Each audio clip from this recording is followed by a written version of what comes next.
Бұрынғы заманда бір ғалымды елдің патшасы қатты қадірлейтін болады.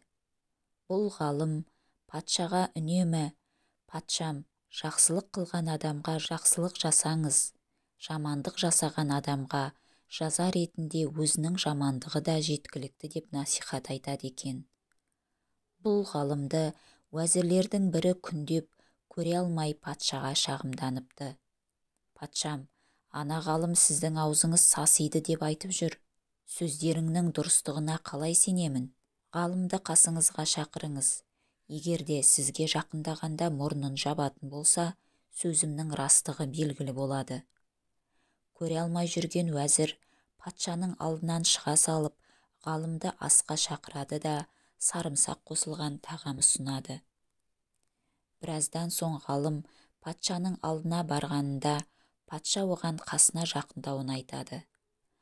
Ғалым патшаға жақындағанда сарымсақтың иісі бар екені есіне түсіп қолымен аузын жабады. Патша уәзірім дұрыс айтыпты деген шешімге келеді. Бір қағазға «Мына хатты әкелген адамның басын шап» деп хат жазып, орап ғалымға хатты бас уәзірге апарып беруін және одан бір сыйлық алуын айтады. Ғалым бұл хатты алып келе жатып, жолда баяғы күншіл уәзірді көреді. Патшаның бұйрығымен сыйлық алу үшін бас уәзірге бара жатқанын айтады. Сыйлық деген сөзді естіген уәзір: «Хатты маған берсеңіз, мен апарсам» деп жалынған соң, ғалым хатты оған бере салады. Сөйтіп хатта барған көре алмаушы уәзірдің басы кетеді. Ғалым әдеті бойынша қайтадан патшаның қасына барады. Патша оны көріп таң қалып сұрайды: «Сен хатты не істедің?» «Хатты алып бара жатқанымда сіздің уәзірлеріңіздің бірі хатты беруімді сұрады, соған бердім.